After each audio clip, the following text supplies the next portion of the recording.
बिस्मिल्लाहिर्रहमानिर्रहीम। अस्सलाम वालेकुम नाजरीन, स्पेशल टीवी के प्रोग्राम दस्तक में मैं हूं आपका मेज़बान एडवोकेट फवाद मुनीर मुगल। नाजरीन, आज हमारी गुफ्तगू का मौजू है साइबर लॉ और उसकी अहमियत।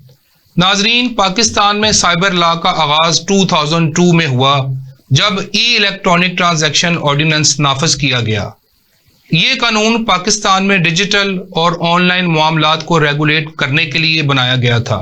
ये पाकिस्तान का पहला कानून था जो इलेक्ट्रॉनिक दस्तावेजात, डिजिटल दस्तखतों और ई कॉमर्स को कानूनी हैसियत देता था। इसमें साइबर क्राइम से मुतल्लक शिक्कें महदूद थीं। 2016 में पीका लॉ मुतारफ कराया गया जो पाकिस्तान का जामिया साइबर कानून है। इस कानून ने हैकिंग, डाटा चोरी, साइबर दहशतगर्दी और ऑनलाइन हरासमेंट जैसे जराइम की वजाहत और उनके लिए सजाएं मुकर्रर की।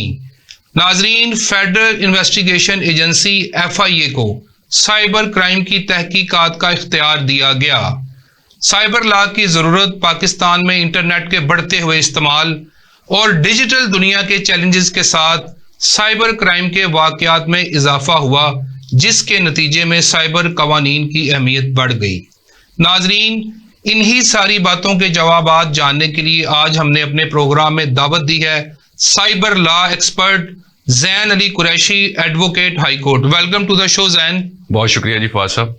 जैन, आपसे आगे चल के पूछेंगे कि इतनी कम उम्री में आपने इतनी महारत कैसे हासिल की और इतने हाई प्रोफाइल केसेस में आप पेश हो रहे हैं। मैं क्योंकि बजाते खुद भी आपके साथ काम कर चुका हूं और आपकी काबिलियत से मैं अच्छी तरह वाकिफ हूं। अच्छा जैन, ये साइबर लॉ, पीका, ETO, ये क्या है? ये कवानीन जो हैं ये किस चीज को डील करते हैं? उनकी जरूरत क्यों पेश आ रही है? वाह साहब, पहले तो मैं आपकी रिसर्च को समझूंगा कि आपने बड़ी जबरदस्त रिसर्च की है, क्योंकि इलेक्ट्रॉनिक ट्रांजैक्शन ऑर्डिनेंस जहां से इब्तिदा होती है, ये बहुत कम बात जो है आमतौर पे देखा गया है कि ये नॉलेज में होती है लोगों के कि साइबर क्राइम के जो कवानीन है बेसिकली उनका आगाज इलेक्ट्रॉनिक ट्रांजैक्शन ऑर्डिनेंस से हुआ। अब इलेक्ट्रॉनिक ट्रांजैक्शन ऑर्डिनेंस जो था वो बेसिकली इलेक्ट्रॉनिक कम्युनिकेशंस जो थी उसके अंदर होने वाली तमाम जो ट्रांजैक्शंस थी उनको सिक्योर करने के लिए आया। ठीक है।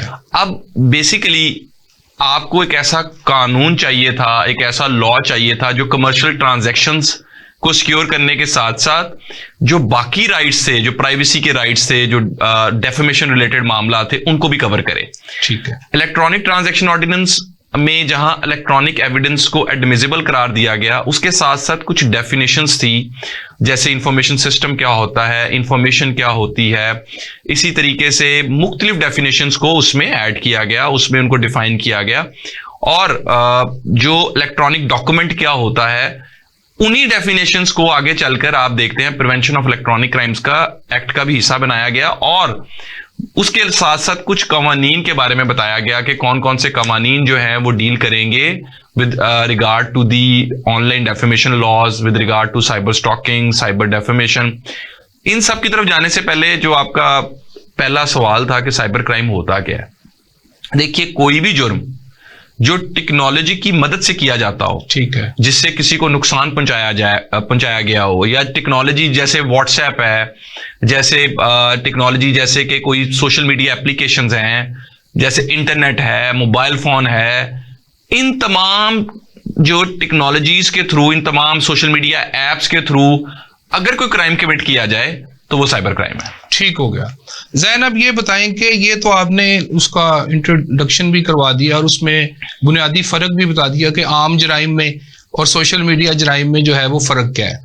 अब ये बताएं कि सोशल मीडिया, ये साइबर लॉ जो है, मिसाल के तौर पे एक तस्वीर है, आपकी तस्वीर है, मैं आपकी इजाजत के बगैर जो है उसको उठाता हूँ और मैं उसको पोस्ट कर देता हूँ, तो साइबर लाइन अगर कोई बंदा इसके खिलाफ जाना चाहता है कि मेरी फोटो जो है इसने उठाई है और बगैर पूछे जो है वो फेसबुक पे लगा दी है, वो इसको कैसे साइबर क्राइम जो लॉ है वो कैसे डील करेगा? देखिए, दो चीजों में फर्क आपने याद रखना है।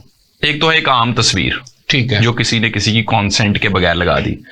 इसके हवाले से सेक्शन 24 है cyber stalking prevention of electronic crimes act का, जो ये कहता है कि किसी की तस्वीर या वीडियोस की इजाजत के बगैर लगाना एक जुर्म है। ठीक हो गया। अच्छा, अब अगर ये तस्वीर किसी ने नाजेबा तैयार कर ली है, जैसे बहुत सारे केसेस जो आजकल देखे जाते हैं वो सेक्शन 21 के होते हैं, offence against modesty of a natural person. ठीक है। मिसाल के तौर पे किसी का चेहरा लिया गया और किसी की बॉडी के ऊपर फिक्स करके उस तस्वीर को वल्गैरिटी में कन्वर्ट कर दिया। हाँ जी, उसको वल्गर तस्वीर में कन्वर्ट कर दिया, ऑब्जेक्शनेबल कंटेंट तैयार कर दिया। ठीक है। अच्छा, इसके अगर आप केसेस देखें तो बड़े हीनियस है। मिसाल के तौर पे एक ऐसा केस भी था मेरे पास जिसमें एक खातून की फेक नाजेबा तस्वीर तैयार की गई and she committed a suicide. अच्छा। जी जी, और जाहिर है वो मेंटली डिस्टर्ब हो गई।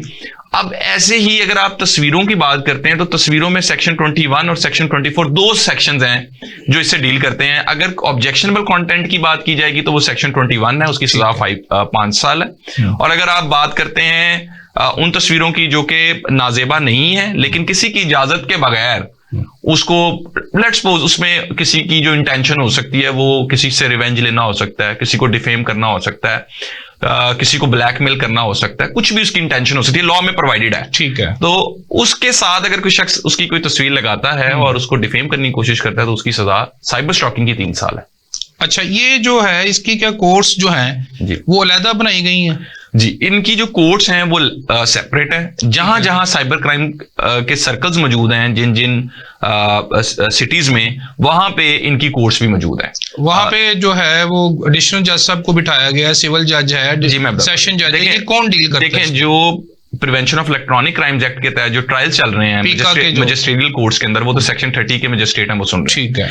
अगर offence triable by the court of sessions है, ठीक है, मिसाल के तौर पे एक FIR हुई है, उस FIR के अंदर साइबर क्राइम यानी कि prevention of electronic crimes act के भी ऑफेंसेस मौजूद हैं, साथ एंटी मनी लॉन्ड्रिंग के भी ऑफेंसेस मौजूद हैं। ठीक है। अब चूंकि एंटी मनी लॉन्ड्रिंग के ऑफेंसेस हैं वो tribal by the court of sessions है। ठीक है। ऐसा ही अगर फॉरेन एक्सचेंज रेगुलेशन एक्ट है तो उसके जो ऑफेंसेस हैं that are triable by the court of sessions. ठीक। तो इसी तरह अगर prevention of electronic crimes act के साथ पाकिस्तान पिनल कोड के ऑफेंसेस हैं, अगर उनमें से कोई offence triable by the court of session है तो वो फिर ट्रायल सेशन कोर्ट में चलता है। जी ठीक हो गया। अच्छा ज़ैन, ये बताएं कि जैसे आपने तस्वीर का बताया कि एक सिंपल सी फोटो कोई शख्स लेता है और उसके ऊपर उसके वो जो है वो उसका सर लगा देता है, नीचे बॉडी किसी और की लगा के उसको वल्गर पिक्चर बना देता है, तो उसको पता चलता है तो सबसे पहले वो कहाँ से सिरा पकड़ेगा कि वो क्या किसी हेल्पलाइन के ऊपर कॉल करेगा या उसे काउंसिल ही हायर करना है?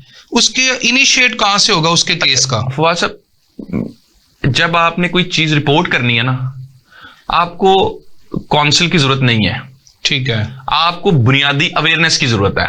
ठीक है। वो बुनियादी मैं एक चीज और इसमें आप क्लियर कर दें क्योंकि आपने जवाब देना है। जिस तरह मुझे कोई थ्रेट करता है जी, 506 लगती है उसके ऊपर जी, तो मैं जाहिर है 15 पे कॉल करूंगा, मैं पुलिस को बुलाऊंगा। जी जी जी जी, पुलिस आ जाएगी, वो आके कहेगी जी ये आप आए पुलिस स्टेशन में आए अपने और आके एक दरखास्त दें और हम इसकी कार्रवाई जो है वो स्टार्ट करते हैं। जी जी। इसी तरह जब बंदे ने कोई अपनी फोटो देख ली है जी जी, तो वो क्या वो पुलिस को कॉल करेगा जी, मैं या वो किसी हेल्पलाइन पे कॉल करेगा या उसको फिर ये क्या करना पड़ेगा? पहले तो वो उस फोटो की स्क्रीनशॉट ले। ठीक है। उस स्क्रीनशॉट में जो सोशल मीडिया अकाउंट है उसका URL सेव करे। अच्छा, ये इंपॉर्टेंट बात है, ये बड़ी इंपॉर्टेंट, बहुत अच्छी आपने बात बताई। उसके बाद अगर कोई मैसेजेस हैं, कोई चैट्स हैं, कोई कॉल्स हैं, कोई चीज जो कि उससे रिलेटिंग उनके पास आई है उसको वो डिलीट ना करे। ठीक है। उसको सिक्योर करे। ठीक है। और थ्रू स्क्रीनशॉट से सिक्योर किया जा सकता हो सकता है कि आगे चल के वो तस्वीर या वीडियो वहां से डिलीट हो जाए, तो पहले ही आप प्रिजर्व कर लें। दूसरा काम यह है कि जो भी साइबर क्राइम रिलेटेड केस है वो FIA साइबर क्राइम सर्कल में रिपोर्ट होना है। ठीक, जो आपका मुतलका है, यानी कि वो फिर एप्लीकेशन इनिशिएट कहां से करेगा? एप्लीकेशन बनाए। अच्छा, हेल्पलाइन इसकी कोई नहीं? देखें मैं आपको वो नॉलेज दूंगा जो आपके लिए आगे चल के आसानी पैदा करे। ठीक है। उसमें सबसे बेहतर तरीका है, इवन कि अगर आप पुलिस स्टेशन की भी बात करते हैं तो वहां भी आप जब तक दरखास्त लेके खुद नहीं जाएंगे तो that is the way it should be address. नहीं ज़ैन, वहां पे ये भी होता है कि पुलिस आपको कहती है कि आप ये इतना बड़ा अकरेंस हो गया है, जी जी, टांग पे फायर लग गया है, तो आपको चाहिए था 15 पे कॉल करते, आपने क्यों नहीं की? वो एक आपके वो नजर पेश करते हैं। आम क्राइम में और साइबर क्राइम में थोड़ा सा डिफरेंस है।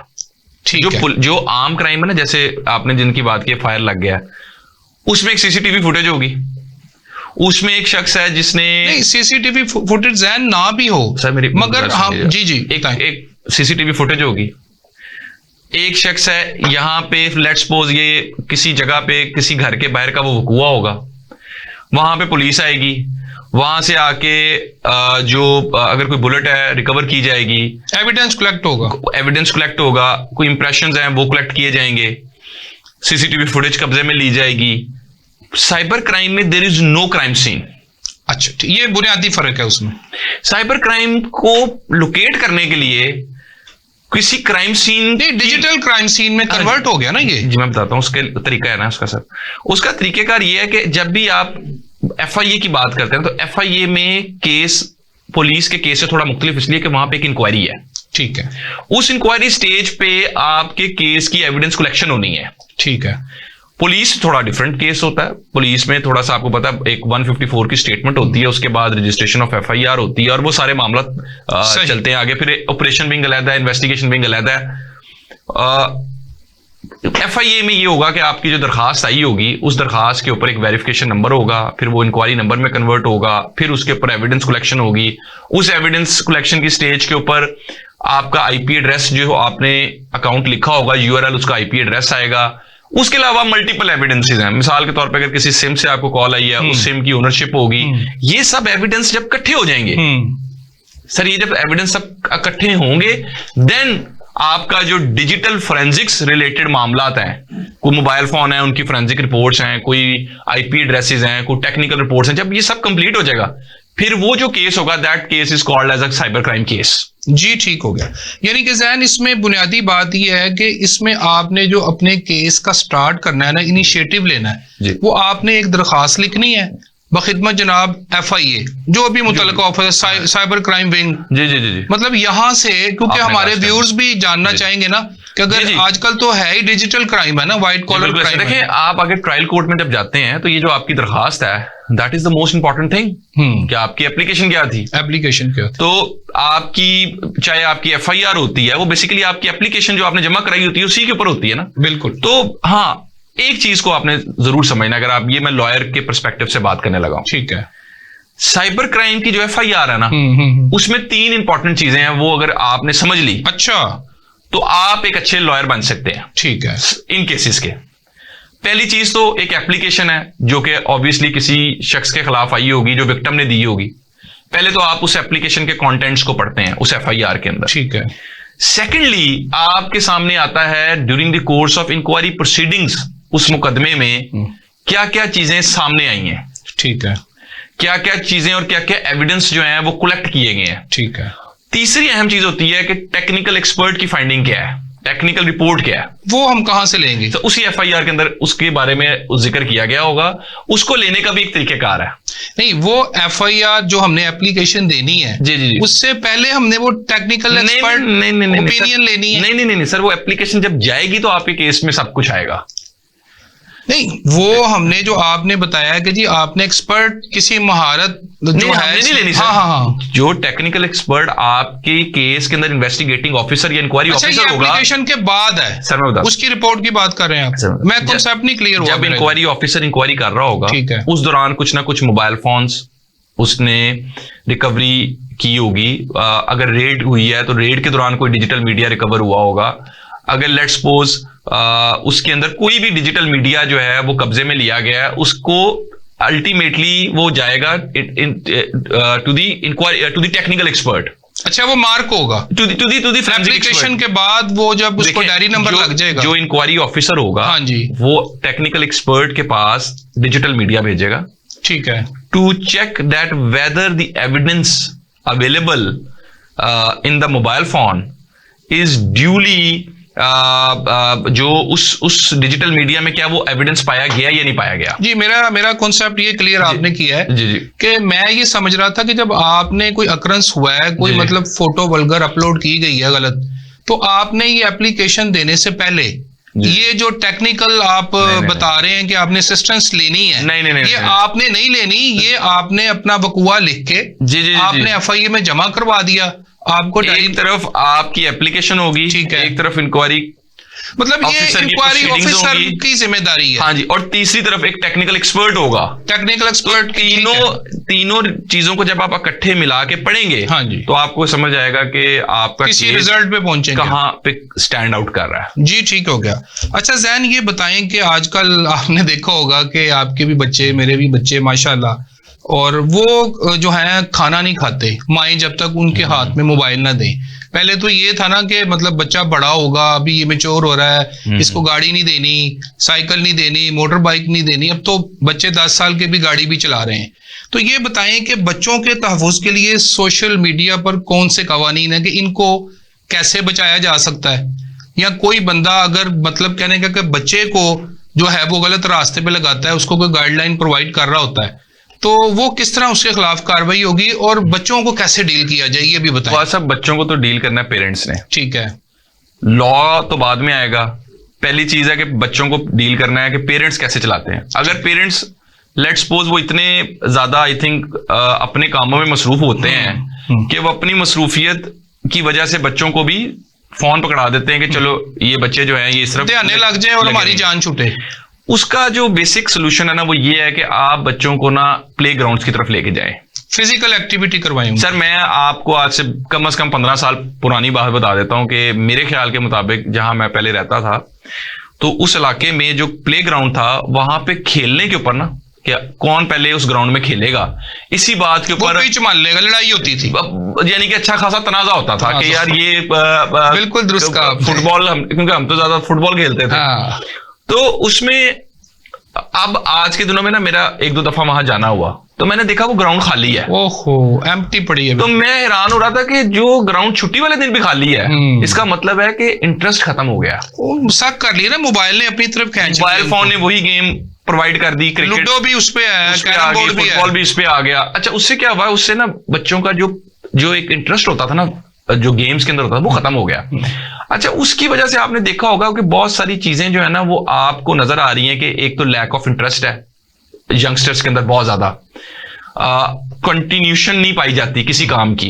ऑब्वियसली अगर हम कंसिस्टेंसी की बात करें ना उसमें भी आजकल का यंगस्टर थोड़ा लैक कर रहा है। उसमें सबसे ज्यादा बड़ी जो वजह है ना वो है कि आपका जो कंसंट्रेशन है ना वो टुवर्ड्स मोबाइल फोन बहुत ज्यादा बढ़ गई है। उससे आई थिंक थोड़ा सा आपको अगर आप डेविएट करना चाहते हैं तो उसका आपको मुतबादिल ढूंढना पड़ेगा बच्चों के लिए। मुतबादिल में सर मेरे ख्याल में सबसे अच्छी जो एक्टिविटीज है ना वो आपकी गेम्स हैं, आपकी खेल है, आप ग्राउंड्स की तरफ जाएं। अच्छा ग्राउंड्स में ना असल में एक ये परसेप्शन भी हमें बताना पड़ेगा, ग्राउंड्स जो होती है ना सर वो बहुत अच्छी आपको वो अच्छी जगह है आपको एक लेसन लर्न करने के लिए भी। मिसाल के तौर पे अगर मैं बात करता हूं फुटबॉल की तो आई थिंक अगर कोई बंदा फ्रंट पे खेल रहा है तो उसको ये पता होगा कि जब मैंने पास करना है तो फिर गोल कैसे होना है, दैट इज डिसीजन मेकिंग। ठीक है, अगर मुझे किसी ने पुश कर दिया तो मैंने पेशेंस कैसे इख्तियार करना है। अगर कोई बंदा मुझे जो है वो ड्यूरिंग दी गेम तंग कर रहा है तो मैंने उसको अवॉइड कैसे करना है। तो उसकी वो ये सब चीजें आप ना ग्राउंड में सीखते हैं। बिल्कुल ठीक है जैन, वो आप सॉरी आपकी बात काट रहा हूँ, मैं एक डॉक्टर्स का कोई इवेंट था तो बैनर्स लगे हुए थे, मैं जेल रोड से गुजर रहा था तो वहां पे ना कार्डियोलॉजी के बाहर ना एक बैनर लगा हुआ था कि बागों को आबाद करो, हस्पतालों को वीरान करो। बिल्कुल ठीक, ये आप वाली बात जो मेरे ज़हन में आ रही है कि वहां पे जब आप जाएंगे फिजिकल एक्टिविटी करेंगे तो जाहिर है आपकी डिजीजेस कम होंगी, डिप्रेशन रिलीज होगा, जो 5-6 गोलियां आप खा रहे हैं उनमें कमी आएगी। तो जब हम खाना खा के घर में जुड़ के बैठे रहेंगे तो जाहिर है बीमारी तो पलेगी। अच्छा जैन मैं आगे बढ़ता हूँ, ये बताएं जैन ऑनलाइन शॉपिंग में धोखाधड़ी जो है, मतलब मेरे सामने एक ऐप आ रही है कि ये कपड़े हैं, ये स्वेटर है, जूती है, कोई भी चीज आ रही है, मैंने जनाब उसको क्लिक किया, ऑप्शन आ गया पेमेंट करो, पेमेंट की, उसके बाद वो मुझे चीज नहीं मिली। ठीक है, तो उसके खिलाफ कार्रवाई कैसे होगी, उसे पकड़ा बंदे को कैसे जाएगा, वो अगर पाकिस्तान में नहीं है जी। इसकी जो हमारे सार्फिन हैं वो इसकी वेरिफिकेशन कैसे करें कि यार ये एक ऐप आई है और धड़ाधड़ लोग इस पे चीजें ले रहे हैं, बाद में पता चला जाके जी यह तो धोखा सी। इसके ऊपर साइबर क्राइम क्या कहता है? देखिए सबसे पहली बुनियादी जो वजह है ना साइबर क्राइम में बचने की वो ये है कि आपने अपने आप को खुद बचाना है। ठीक है, तो कैसे बचाना ना वो, लेट्स सपोज आपको एक प्रोडक्ट नजर आ रहा है जो कि मार्केट में 50,000 का है, ठीक है, वेबसाइट पे वो 5,000 का नजर आ रहा है, ठीक है, तो ये चीज काफी है आपके जानने के लिए कि ये प्रोडक्ट जो है ये असली प्रोडक्ट नहीं है, ये फेक है। दूसरी बात ये है कि अगर आप कोई भी ओरिजिनल वेबसाइट पे जाएंगे ना तो आप ओरिजिनल वेबसाइट पे जाके वेरीफाई कर सकते हैं कि उस ओरिजिनल ब्रांड के क्या सोशल मीडिया पे कोई पेजेस मौजूद हैं, अकाउंट्स मौजूद हैं, वहां पे ओरिजिनल वेबसाइट्स पे उन अकाउंट्स के हवाले से डिटेल मौजूद होती है। नाजरीन, Zain Qureshi advocate cyber law expert से हमारा साइबर लॉ कवानीन के ऊपर गुफ्तगू का सिलसिला जारी है। एक ब्रेक का वक्त हुआ है, मिलते हैं एक ब्रेक के बाद। जी वेलकम बैक। जैन, ब्रेक से पहले आप बता रहे थे कि जो इंटरनेशनल फ्रॉड है, मतलब जो एप्स के बारे में आपसे पूछा जा रहा था कि कोई बंदा स्वेटर, जूती या कोई चीज खरीदता है तो वो पता चलता है कि उसने ऑर्डर प्लेस किया है, कंफर्म किया है और उसकी चीज नहीं आई। तो आप बता रहे थे कि आपने इसको खुद देखना है, आपने खुद ही बचना है। ठीक है। इसमें भी वही सीधी सी बात है कि आपको जब एक चीज नजर आ रही है, अगर एक लेट्स सपोज गाड़ी का स्पेयर पार्ट है, वो आपको पता है वो मिलता ही 2 लाख का है, और अगर किसी वेबसाइट पे वो नजर आ रहा है 25,000 रुपए का, तो आपको यही चीज काफी है ये जानने के लिए कि ये कुछ ना कुछ मतलब ये धोखा है, धोखा है, बेईमानी है। असल में होता क्या है कि वहां पे जैसे हम एक मार्केटिंग के स्टूडेंट थे ना, जब हम बीबी ऑनर्स कर रहे थे, तो हमने एक टर्म पढ़ी साइकोलॉजिकल प्राइसिंग। वो क्या होती है कि एक शूज की कीमत है 9999 है, वो 1000 रुपया। हाँ, तो वहां पे भी मुख्तलिफ किस्म के ट्रेंड्स इस्तेमाल किए जाते हैं, मुख्तलिफ किस्म की साइकोलॉजिकल टेक्निक्स इस्तेमाल की जाती है आपको ट्रैप करने के लिए। ठीक है। मिसाल के तौर पे प्रोडक्ट की कीमत कम दिखा दी, प्रोडक्ट बड़ा अच्छा हाईलाइट कर दिया, आपकी नीड थी, आपने कहा ये मैंने खरीदना है, आपने ऑनलाइन। अच्छा, सबसे बड़ी गलती लोग क्या करते हैं कि फेसबुक के थ्रू परचेज कर रहे हैं या किसी भी ऐप के थ्रू कर रहे हैं, उस पे लोग उसके व्यूज को नहीं पढ़ते। अगर आप पेज के रिव्यूज की तरफ जाएं तो पेज पे ऑलरेडी रिव्यूज आ रहे होते हैं कि लोगों के साथ फ्रॉड कमिट हो रहा है। मतलब आप तसल्ली कर लें, आप हर तरह से देख लें कि अल्टीमेटली अगर फर्ज करें, लेट्स सपोज आपने 12-13 हजार की कोई चीज खरीदी है, लेट्स सपोज आपने कोई अच्छी आपको ग्लासेस लगी, आपने ग्लासेस परचेज कर लिए, अब आपने वो 12-13 हजार रुपए की चीज भी खरीद ली, फ्रॉड भी हो गया। अब उसके बाद आप ये सोचें कि आपने केस फाइल करना है, आपने वो पूरी एक प्रोसीडिंग की तरफ 50,000 उस पे लग जाना है। बेहतर ये है कि आप पहले उस चीज को अच्छे तरीके से लेके चलें। जी ठीक हो गया। अच्छा जैन, स्टार्ट में आपने बताया कि आपसे पूछा था कि साइबर लॉ के कवानीन क्या हैं और इनके ऊपर इम्प्लीमेंटेशन कैसे होती है। आपने तस्वीर का बताया कि कोई बंदा जो है वो उसकी तस्वीर को बदल देता है। अब एक तो बात ये होगी कि कोई शख्स किसी की तस्वीर उठाता है, मटेरियल दूसरे का यूज करता है और वो उसके ऊपर साइबर लॉ जो है वो लग जाता है। तो ये बताएं कि जिस तरह आजकल टिकटॉकर्स, यूट्यूबर्स जो है वो वल्गैरिटी जो है उसको प्रमोट कर रहे हैं और सोशल मीडिया भरा हुआ है। अब मैं आपको बताता हूं कि प्रेगनेंसी कंसीव तक बात आ गई है। प्रेगनेंसी कंसीव हुई, सोशल मीडिया के ऊपर जो है वो एक्ट्रेस है, अदाकारा है, यूट्यूबर है, मैं नाम नहीं किसी का लेता, उसने वहां पे लगा दिया मुझे प्रेगनेंसी कंसीव हो गई है। ये फिक्रा मैंने अपनी जिंदगी में, मेरा ख्याल है कि मैंने नहीं कभी सुना। मतलब इस तरह मीडिया पे जब तक अब सुनना शुरू हुआ हूं ये सोशल मीडिया पे। फिर जी 4 वीक, 8 वीक, 36 वीक, फिर जी जेंडर रिवील, बेटा है या बेटी है, उसका एक फंक्शन हो रहा है। उसके बाद जनाबे वाला वो जो है बम्प बेली, उसकी पिक्चर्स वो यहाँ पे ऐसे हाथ रखा हुआ है और वो बम्प बेली रैंप के ऊपर हो रही है कि ये डिलीवरी में इतना टाइम है। तो मुझे ये बताएं कि हमारा जो मुआशरा है वो तबाही के दहाने पे पहुंचा दिया ये यूट्यूबर्स ने और टिकटॉकर्स ने। इनके खिलाफ कार्रवाई मैंने करनी है, आपने करनी है, गवर्नमेंट ने करनी है। और साइबर लॉ इनके ऊपर कैसे लगेगा? अगर मैं चाहूं, मैं देखूं कि यार मेरा बच्चा तो ये वल्गैरिटी सीख रहा है, उसने मोबाइल पकड़ा है, वहां पे वो लड़की बम्प बैली अपनी लेके आई हुई है, तो हम इस्लामिक रिपब्लिक ऑफ पाकिस्तान में रह रहे हैं। इन यूट्यूबर्स के खिलाफ जो है साइबर ये लॉ जो है हमारा, ये कैसे डील करता है? और मैं ये समझता हूं कि इनके खिलाफ गवर्नमेंट को कोई हदूदों को यूद मुकर्रर करनी चाहिए कि आप ये वाली चीज फेसबुक पे नहीं लगा सकते। इनको कैसे कंट्रोल किया जाए? ये तो देखें, आप फिर ना 17 साल पढ़ाई जैन छोड़ दो, क्यों बच्चे को दाखिल करा रहे हो यूनिवर्सिटी के अंदर? यूट्यूब यूनिवर्सिटी बनाओ, यूट्यूब के ऊपर आपने वीडियो कैसे बनानी है, कंटेंट कैसे डालना है, 2 वीडियो डालनी है, आपको पैसे कमाने हैं ना आपने। अब वो जितने भी यूट्यूबर्स हैं वो तो कोई आपके बच्चों को ग्रूम नहीं कर रहे, कोई एजुकेशन नहीं प्रोवाइड कर रहे, कि वो ये नहीं बता रहे कि आप अगर ऐसे करें तो आपका मैट्रिक का एग्जाम जो है वो आपके लिए आसान हो जाएगा। इतनी वो तो सुबह उठे, बंदा बुरश कर रहा, वो दिखा रहा है और उसको पैसे आ रहे हैं। फिर छोड़े ऑक्सफोर्ड क्या करने जाए, कमाने तो पैसे ही है ना। और रहेगी बात आखिरी कि इखलाकियात, एथिक्स, तहजीब। मुझे कोई यूट्यूबर ये दिखा दे कि लो जी मैं ये यूट्यूबर बनाऊं और मैंने अपनी यूथ को प्रॉपर एजुकेट किया है लिमिट्स के अंदर, सर प्लीज। अच्छा, इसमें फवाद साहब देखें 2-3 इंपॉर्टेंट चीजें हैं। एक तो चीज ये है कि जो आपने बात की ना कंटेंट रेगुलेशन की। हाँ जी। अच्छा, इसमें ना रूल्स आए थे 2000 2020 में ना सिटीजन प्रोटेक्शन रूल्स। अच्छा जी, ठीक। पहले एक बात को पहले समझिएगा, ये बड़ी इंपॉर्टेंट बात मैं बताने लगा। जो जितनी पॉपुलर एप्लीकेशंस है ना जहां पे आप कंटेंट देखते हैं, ये सारी की सारी फॉरेन एप्लीकेशंस हैं। ठीक है। इनको रेगुलेट करने के लिए ना 2019 और 2020 में ना सिटीजन प्रोटेक्शन रूल्स आए थे। ठीक है। गालबन अगर मुझे साल की गलती नहीं लग रही तो 2019 या 2020 है। ठीक है। तो उसमें ये कहा गया था, तमाम एप्लीकेशंस को ये कहा गया था कि आप पाकिस्तान में ना अपने दफातर ओपन करें।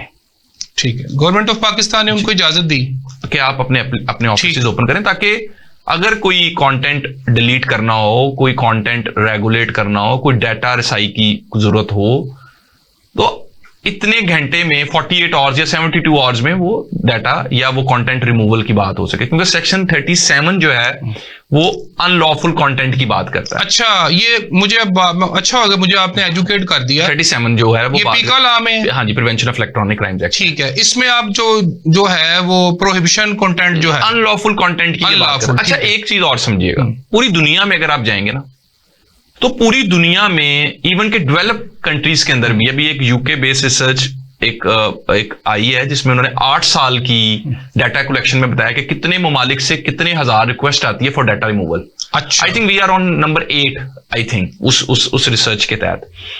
उससे ऊपर भी अगर आप जाएंगे ना तो आपको बहुत सारे डेवलप नेशंस नजर आएंगे। ठीक है। अच्छा, पहले आपने ये समझना है कि ये जो रेगुलेशन ऑफ कंटेंट की बात है ना, इसके लिए आपके पास लॉज का होना बड़ा जरूरी है। अच्छा, ठीक है। दूसरी बात यह कि एक रूल्स, जैसे मैंने आपसे पहले बात किया, वो रूल्स इंप्लीमेंट नहीं हो सके।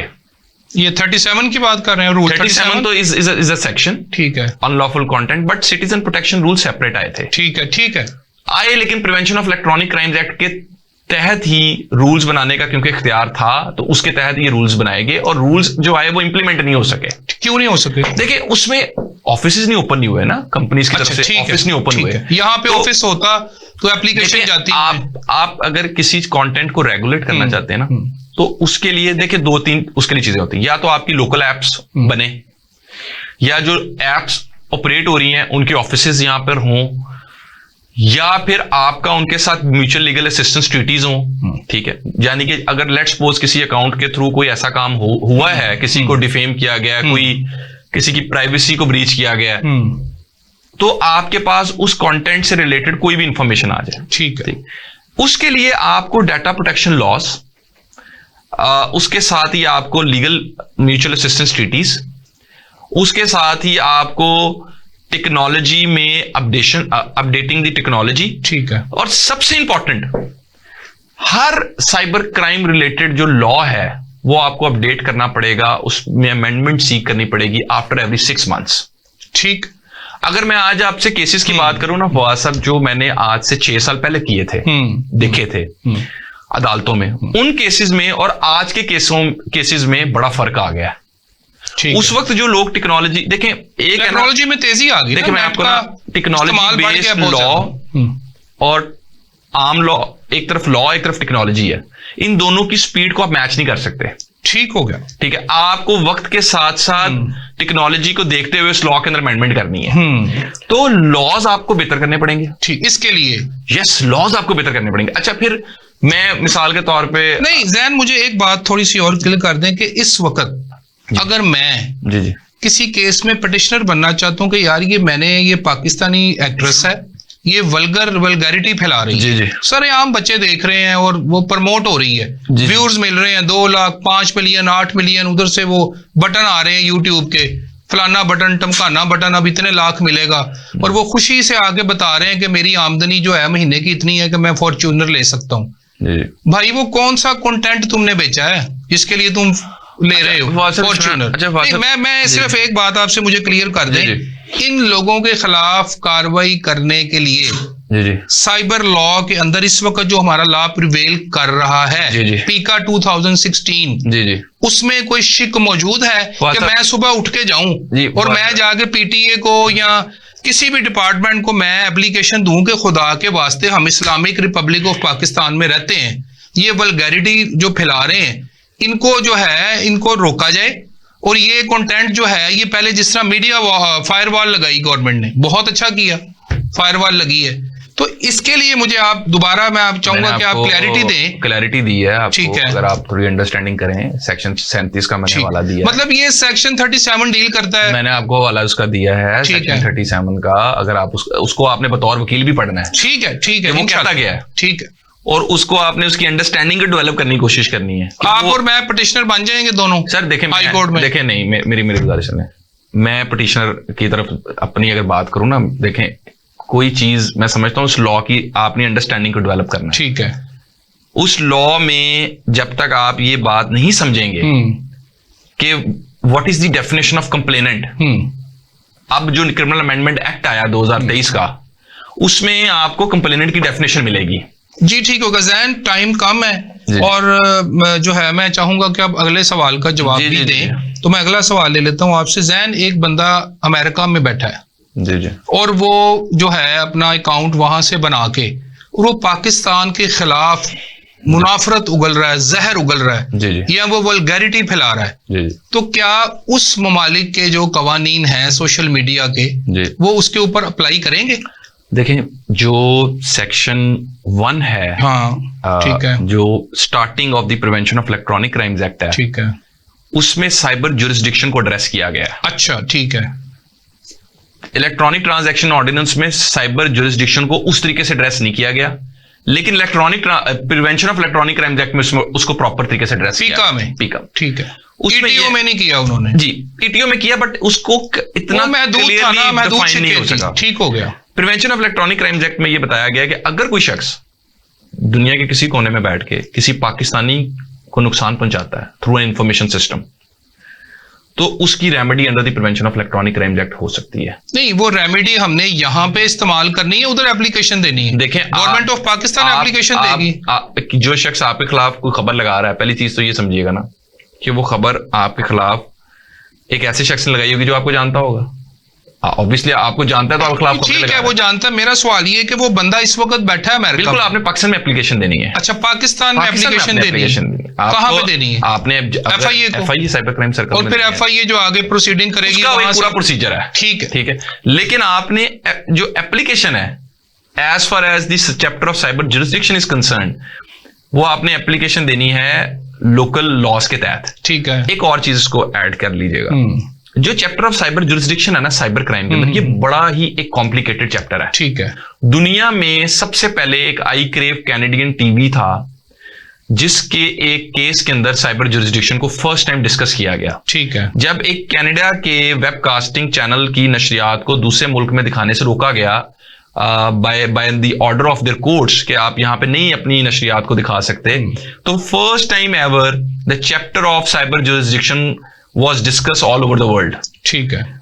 अगर आप बात करते हैं पाकिस्तान में साइबर ज्यूरिसडिक्शन के हवाले से, तो सेक्शन 1 ने काफी हद तक क्लैरिटी पैदा की है। ठीक है। क्योंकि आप अक्सर जब हम बात करते हैं ना साइबर ज्यूरिसडिक्शन की, तो उसमें आमतौर पे ज्यूरिसडिक्शन अज्यूम करना थोड़ा डिफिकल्ट इसलिए हो जाता है। लेट्स सपोज एक बंदे ने एक चीज खरीदी है, चीज उसने खरीदी है लेट्स सपोज एक मुल्क से, जहां से खरीदी गई है वो दूसरा मुल्क है, जहां पे पेमेंट की है वो उसकी जो वेबसाइट के लिए जो अकाउंट्स प्रोवाइड किए गए थे वेबसाइट के ऊपर वो किसी तीसरे मुल्क में है, जहां पे उस कंपनी का सर्वर लोकेटेड है वो किसी चौथे मुल्क में है। ठीक है। तो एक डिफरेंट जब आपके पास चीज पाई जा रही हो तो साइबर ज्यूरिसडिक्शन को अज्यूम करना थोड़ा मुश्किल काम है, लेकिन लॉ में इसकी क्लैरिटी है सेक्शन 1 के अंदर। जैन, 16 लाख की पेंडेंसी है सिविल कोर्ट में, ठीक है, 60,000 की पेंडेंसी है सुप्रीम कोर्ट ऑफ पाकिस्तान में।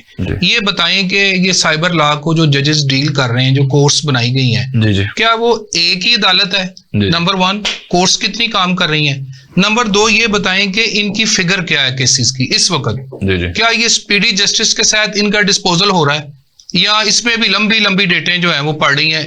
इसके बारे में अच्छा देखिए, इसमें ना आई थिंक इसमें बड़ी एक इंपॉर्टेंट बात है कि जो ये केसेस हैं इनके लिए 2 कोर्ट्स हैं। एक तो सेशन कोर्ट में एक कोर्ट है सर, मैंने जैसे बताया, अगर offence triable by the court of session है, और एक मजिस्ट्रेटियल कोर्ट है। ठीक है। अच्छा, बेसिकली मैं ये समझता हूं, ये मेरी अब एक मतलब 2 अदालतें काम कर रही हैं, 2 जगह पे रेमेडी है। नहीं, रेमेडी जिस तरह डिपेंडेंट है, नौयत होगी वो केस उधर जाएगा, या एपीलेट कोर्ट है जो एडिशनल सेशन जज की कोर्ट? सर, एडिशनल सेशन जज की कोर्ट तो एपीलेट कोर्ट है, लेकिन if the offence is tribal by the court of sessions, ठीक है, जैसे मैंने आपको शुरू में बताया कि कौन कौन से ऑफेंसेस हैं वहां पे जा सकते। ठीक है। देखिए, मैं समझता हूं कि साइबर क्राइम रिलेटेड केसेस के अंदर ना सबसे पहले एक टाइम लिमिटेशन होनी चाहिए। ठीक है, नहीं टाइम लिमिटेशन अभी तक नहीं है। नहीं सर, लॉ में नहीं है। ठीक है, मतलब इनको मजीद फिर इसके अंदर जो है आपको अमेंडमेंट्स रिक्वायर्ड चाहिए कि 6 महीने के अंदर या लेट्स सपोज 3 माह के अंदर ये केस डिसाइड करें ना, आप एप्लीकेशन देना मिनिस्ट्री को। सर उसमें गुजारिश अभी हम इस शो के थ्रू कर लेते हैं। जी ठीक है। दूसरी उसमें मैं समझता हूँ वक्त कम है, उसमें दूसरी चीज ये ऐड की जा सकती है कि एक जो विटनेस है उसको कैसे आप प्रोटेक्ट कर सकते हैं। ठीक है। तीसरा बड़ा अहम चीज ये है कि जो आमतौर पर साइबर क्राइम रिलेटेड केसेस होते हैं उसमें लोग कॉम्प्रोमाइज कर लेते हैं। ठीक है, फैमिली प्रेशर क्रिएट हो जाता है, रिश्तेदारों का प्रेशर आ जाता है। नहीं वो तो ठीक है, मुझे आप ये बताएं कि केस फाइल हुआ है जी, तो वो कितनी देर में जज साहब उसे, अगर सारी चीजें ऑन द रिकॉर्ड आ गई, पिरोजल ऑफ रिकॉर्ड हो टाइम नहीं, आप उसमें कोई आप ये कह सकते हैं जो आपने मतलब केसेस कंडक्ट 3 साल भी हैं, 4 साल भी हैं, उसमें तो डिपेंडेंट देखें, वो डिपेंड करता है। देखिए सुलह हो गई, वो तो पहली पेशी पे उड़ गया ना, वो तो पार्टी ने मुफाहमत कर ली। मैं आपको ये बात बताऊं ना कि मेरे बहुत सारे ऐसे केसेस भी हैं जिनमें from the court of sessions direction थी कि इनको आप with in the time complete करें, लेकिन नहीं कंक्लूड हो सके। जैन 3 मिनट है जैन, मैं इसको क्लोज करूंगा जी जी, और मैं अब सीधा आपको फोकस करूंगा कि हमारी जो बार है इलेक्शन की गहमा गहमी है, मैनिफेस्टोज, वादे, खाने, हाई टीज, मतलब जो इस वक्त आप मुंह से बात निकालें तो वो आपको यस सर कहा जा रहा है। आप और मैं वकील हैं, हमें इसके साथ साथ अपने आने वाले जो हमारे न्यू एंटर, हम पुराने हो गए, ठीक है, मुझे 10-12 साल हो गए, आपको भी 8-10 साल हो गए होंगे। बात यह है कि वक्त तेजी से गुजरेगा, आने वाले लोग जो है उनके लिए हमने क्या करना है। आप ये बताएंगे जो बार के हमारी जो कैबिनेट होती है, मैंने अपने कई प्रोग्रामों में ये कहा है कि बार के जो हमारी पंजाब बार काउंसिल है उसके 75 मेंबर्स हैं, पूरे डिस्ट्रिक्ट में से है ना, पंजाब में से। लाहौर बार का सदर है, हाई कोर्ट बार का सदर है, 2 कैबिनेट्स करीब करीब काम कर रही हैं।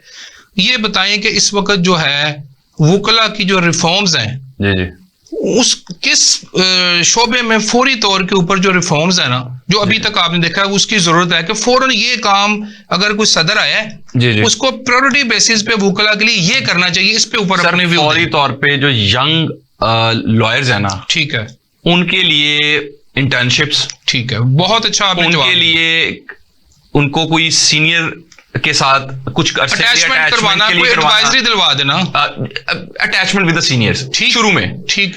उसकी मैं समझता हूं कि इस वक्त जो इशू आ रहा है वो ये आ रहा है कि एक यंग लॉयर जब फील्ड में आ रहा है ना, एक तो उसके पास अवेयरनेस उस तरीके से नहीं है, दूसरा वो कोशिश कर रहा है कि वो खुद इंडिपेंडेंट काम शुरू कर दे। हाँ, आते साथ ही जबकि उसे सीखना चाहिए। मेरे ख्याल के मुताबिक एक फाइल मैनेजमेंट, क्या आपने फाइल तैयार कैसे करनी है, ठीक है, उसकी फैक्ट शीट कैसे बनानी है, उसके अंदर आपने रिटर्न आर्गुमेंट्स कैसे तैयार करने हैं। जिस तरह मैं फिर अपने साथ साथ अपने उस्ताद को ट्रिब्यूट पेश करूंगा, इज्जत आपके भी उस्ताद हैं, मेरे भी इज्जत माप जनाब शाहिद इकराम सिद्दीकी साहब जी, अगर मैं यहाँ पे कुछ लॉ का कुछ सीख के बैठा हूँ तो लॉयर एंड लॉयर इंटरनेशनल है, और मैंने अपने हर इंटरव्यू में उनका जिक्र किया है, और मैंने भी किया, और मैंने सर की जो हलीमाना गुफ्तगू है ना, मैं सबसे ज्यादा उससे मुतासिर हूँ कि आपको ऐसे लगता है वो जिस तरह आपको बुलाते हैं जिस प्यार से, मैं तो उस चीज से बहुत मुतासिर हूँ। तो अल्लाह ताला सबको ऐसी जो है वो तौफीक दे। इसमें सर एक चीज ऐड करूंगा कि जैसे हमने बिगनिंग की एक अच्छे लॉ चैम्बर से, तो उसका हमें आज फायदा ये है कि हमें फाइल पढ़ने से लेकर एंड तक बनाने से लेकर हमें कोर्ट प्रेजेंटेशन तक का सारा एक उस ऑफिस की सबसे बड़ी बात यह कि कोई भी केस आया तो सर ने आपको कहना कि इसकी बेटा फैक्ट शीट बनाओ, पूरा केस आपके दिमाग में जिस तरह को ऑपरेशन करके सिम फिट करे ना, तो वो वही बोलेगा। तो मैं यही चीज मैं सर ऐड करना चाहता हूं कि जो आज का जो यंगस्टर है ना, उसके लिए पहली चीज जो करनी चाहिए ना, किसी भी 20 सेकंड बात जी, सबसे पहले तो अच्छे आपको उनको रेफर करना चाहिए उनको, ताकि वो किसी सीनियर के पास काम कर सकें, और सेकेंडली सर मेरा ख्याल है कि उनके लिए मजीद जो है वो अपॉर्चुनिटीज क्रिएट करनी चाहिए, और मजीद अपॉर्चुनिटीज क्रिएट हो सकती हैं। बहुत बहुत शुक्रिया जैन। नाजरीन, आपने Jain Ali Qureshi, advocate high court, वो एक्सपर्ट हैं साइबर लॉज के अंदर, और बहुत कम उम्री में जैन ने अपना नाम पैदा किया, मेहनत के साथ, लगन के साथ, कोशिश के साथ। हम उम्मीद करते हैं कि आपको हमारा ये प्रोग्राम पसंद आया होगा। मिलते हैं अगले प्रोग्राम में। इजाजत दें अपने मेजबान एडवोकेट फवाद मुनीर मुगल को। अस्सलामु अलैकुम वरहमतुल्लाहि वबरकातुहू।